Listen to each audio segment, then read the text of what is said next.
And if I take you backwards a little about the 2007 elections, I want to ask for all those who still hold on, or Martha did something wrong, like you didn't want Kibaki, President Kibaki, to have an agent.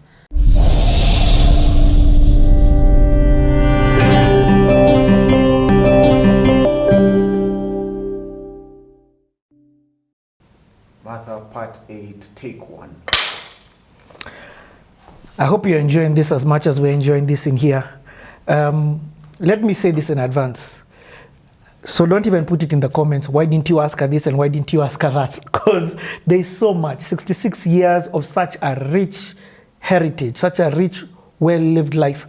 We're trying to compress in as little or as much time as we can do. It takes 66 years to compress that whole story, but in the conversation in the sitting here, we're trying to chronologically go from the day she was born till today, and in the process get as much value from the conversation. Thank you so much. If you're watching this far, go start from the beginning. Don't just look at the title and start from here. But I hope you're enjoying this.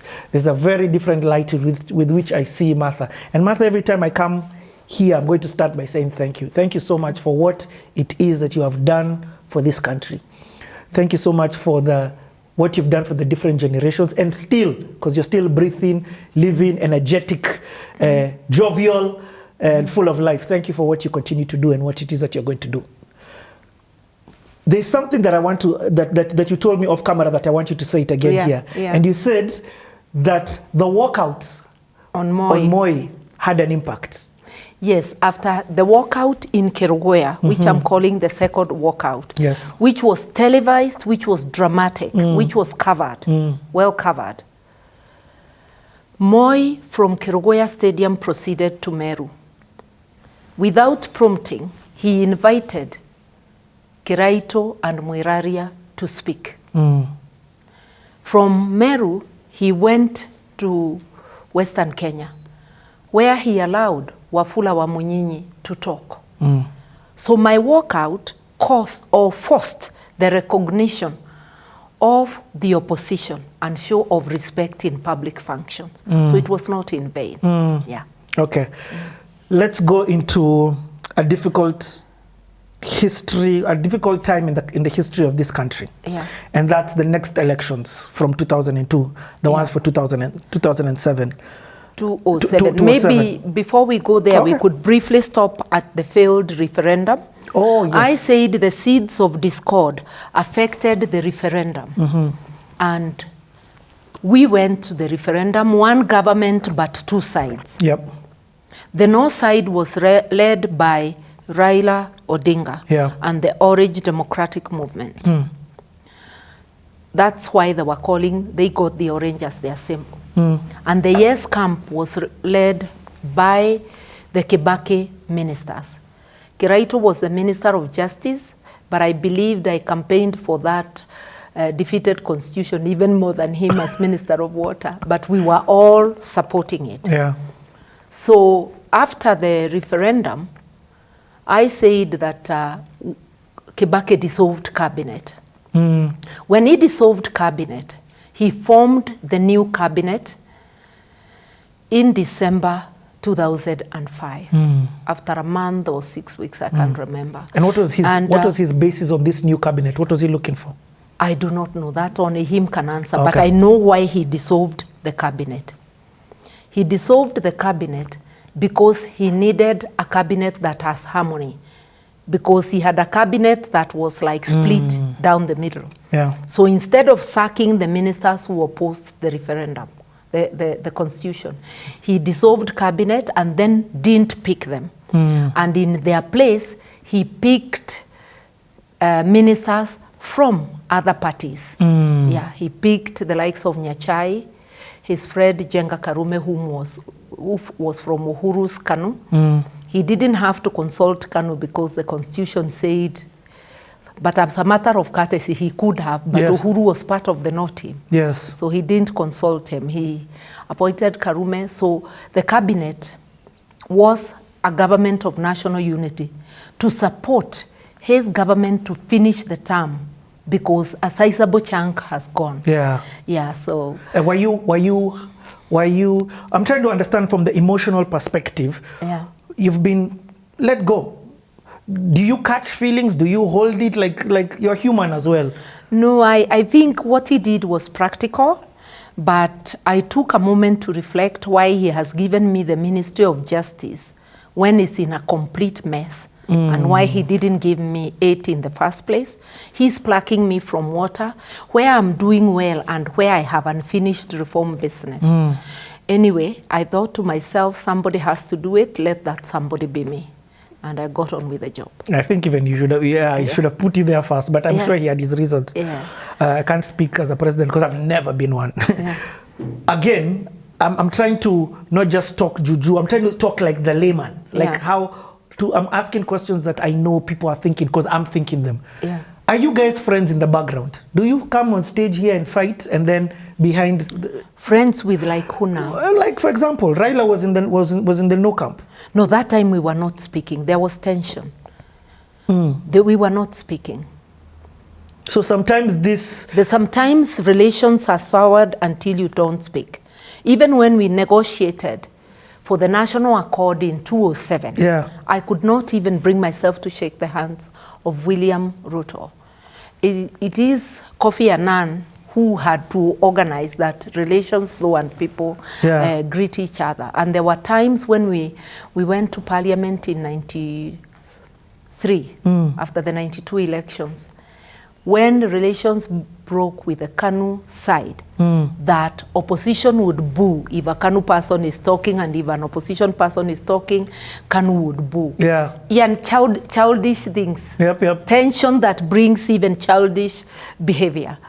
But so, after the lights and camera and action is off, you guys are not in a pub sitting down together or on the golf course having a drink? People would talk on individual basis, but for me, the moment was the IPPG now when the barriers were broken between opposition and KANU. Okay. So for you, what we see is what we get. There's no Akuna under the table games. Okay. 2007, very difficult era in this country that you have been seen in a certain light. Because of let's just talk about it. I don't want to put words into your mouth. I always like saying, let's hear your perspective. So 2007 election was an unusual election for me. Firstly, January of 2007, I realized that the voters of 2007 were children when I was first elected. And having finished 15 years, they have not known of any other person.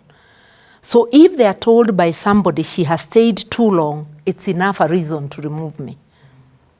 You see? I realized, and also they do not know me, their parents know me. So if I start saying the things I did in my first term, they won't know. So I realized I needed to reintroduce myself to the constituency. And I spent that whole year having seminars, having meetings where I introduced myself, meetings for men, and I call a greater percentage as youth. Meetings for women, a greater proportion, 60% being youthful, so that you're sort of introducing yourself and narrating your story. And it worked, and I got my vote, and I got elected. Do you have a team that is giving you this data and this understanding, or is it also a mixture of that, and you go on the ground and you realize there's a disconnect? You work with your... I realized, you just sit and it hits you that you might think now you have finished this period. You are very well known. It's like now knowing the Gen Zs know nothing about me. Very few do know. It's just a realization. You calculate the years and you see. So after that introduction, I did win, and I won very comfortably because I had a lead of over 12,000 votes. But then in Gichugu, 20,000 people had not voted out of the 76. What? And when we went to the tallying hall, we knew I had won convincingly. But the returning officer was not willing to start the tally even after all the ballots are brought. He's waiting, we don't know for what. And we wait the whole night. All the ballots are in by 11.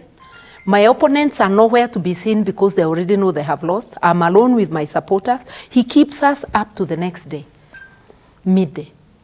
So I tell him now, we are going to take action because we don't know what he wants. And we force him to start tallying. And I tell him he cannot, he's not giving us any, he's just keeping quiet. We tell him he cannot tally himself. He has to shout the numbers because we are also educated and we have pen and paper, we tally together loudly.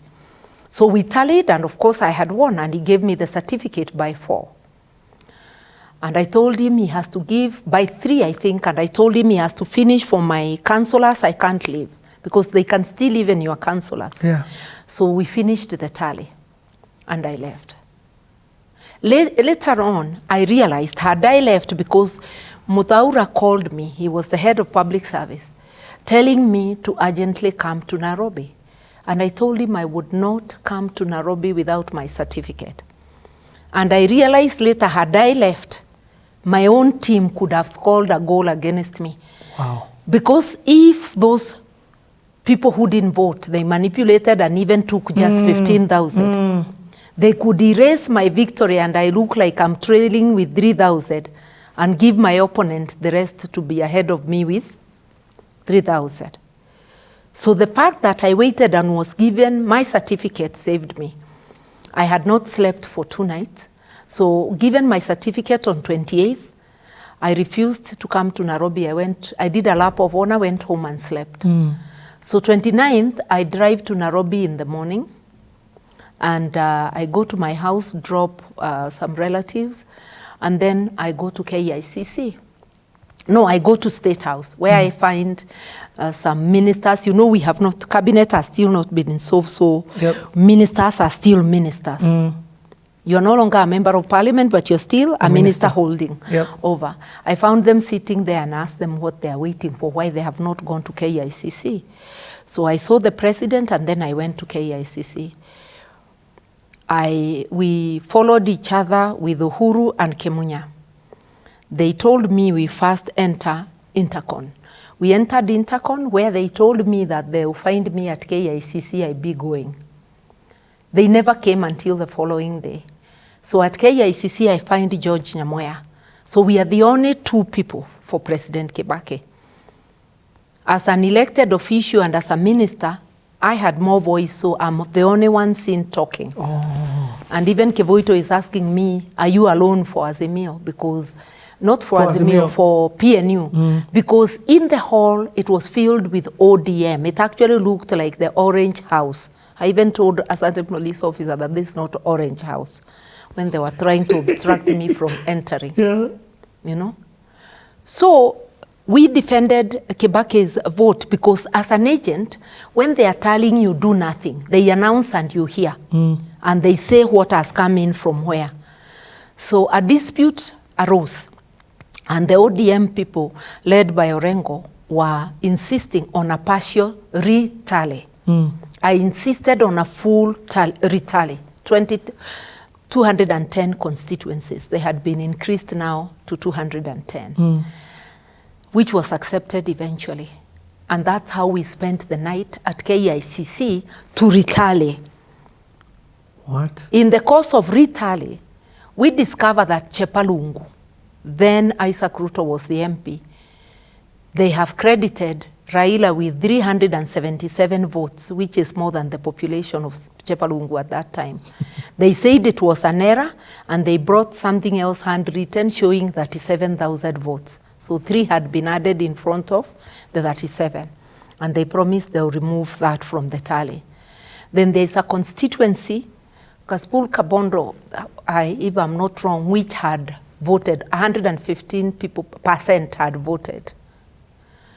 Then ODM was complaining about Junja, that the votes, there was something wrong with the tally of Junja of the Rakanithi.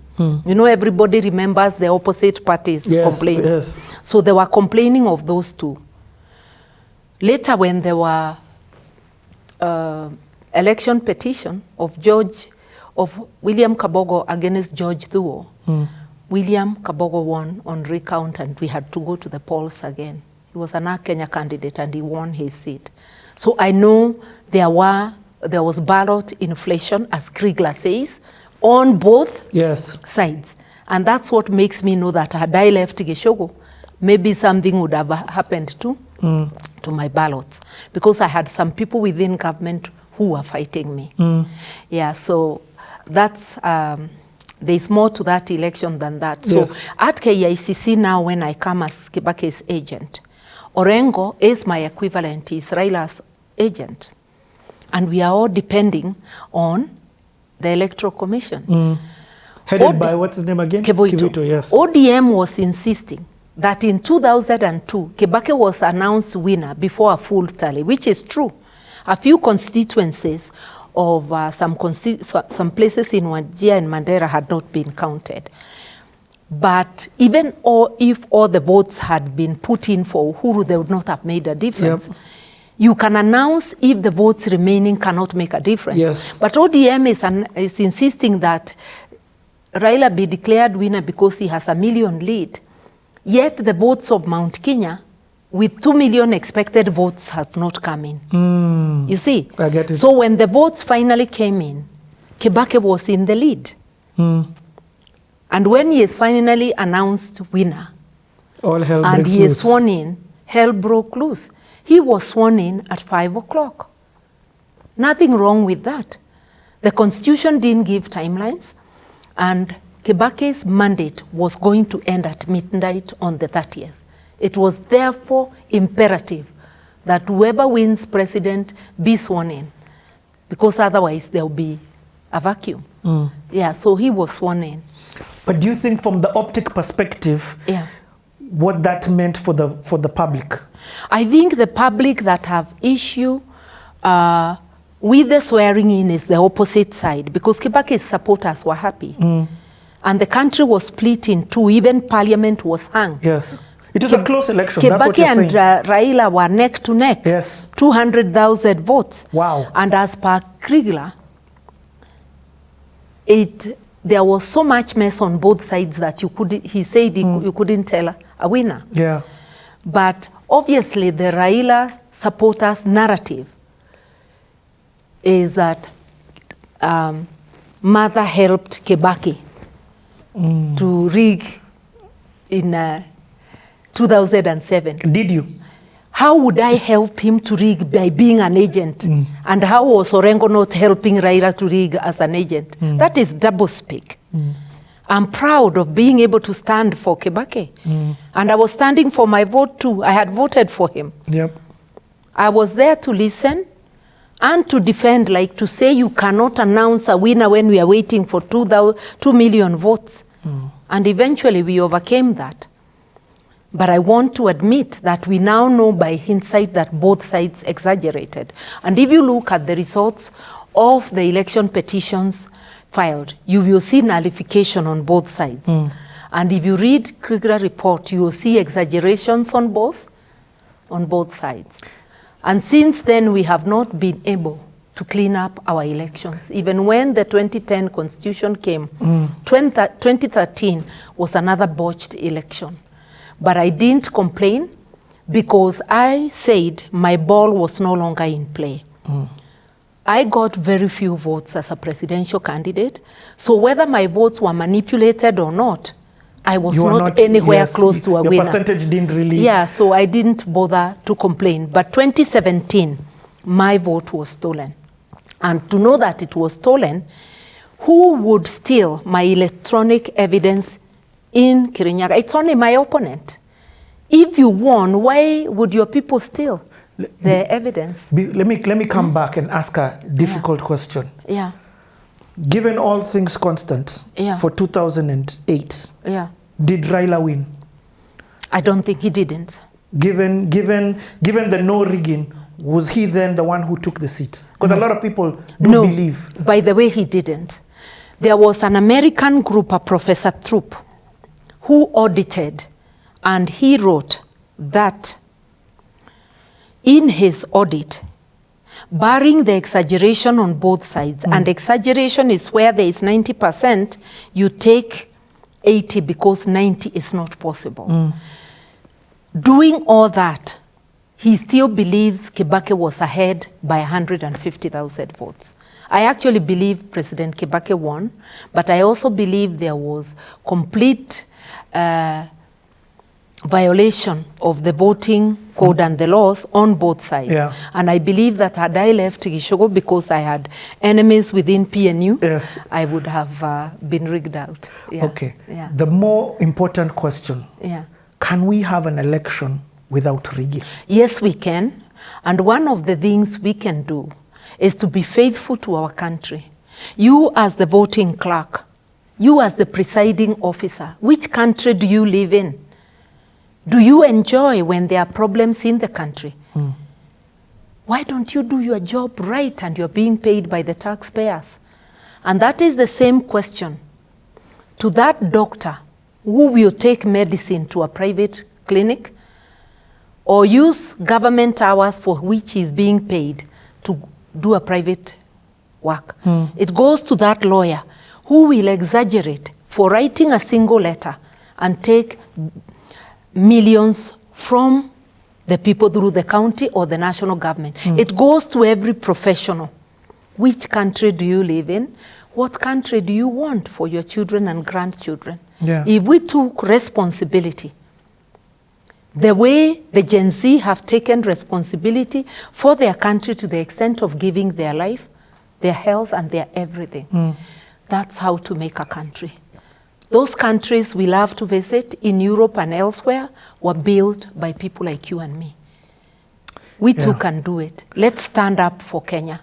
I think one of the things that irritates a certain caliber of people is the fact that after every 5 years, just before elections, it's like you have to hold your business, hold on investment, hold on all of these other things because we're entering elections. Yeah. Elections shouldn't be a thing that makes a country stand still for a moment of time. Holding, wondering, grasping, and then thinking, okay, we've got 4 years. We can't live like this. Issue-based elections, issue-based politics, accountability are what we read of our country. And it's accountability at the personal and corporate level. Okay. And if I take you backwards a little about the 2007 elections, I want to ask for all those who still hold on, or Martha did something wrong, like you didn't want Kibaki, President Kibaki, to have an agent. I was proudly his agent. And do you think if really I had manipulated Raila's vote, because as an agent in Nataling, you have nothing, you cannot add anything, do you think he would have picked me for his running mate? Drops mic. I love it. I love it. How then do we begin the reconciliation after that? And actually, not even, at this time I'm hearing, and this is another thing that is irritating me, I'm hearing a lot of tribal politics. Everything is about region and this, that, and tribe. That word tribe has been there throughout your whole story from the oathing. So I'm like, and that's why I love Gen Z. Tribeless, leaderless, and a whole lot of other less. Are we there?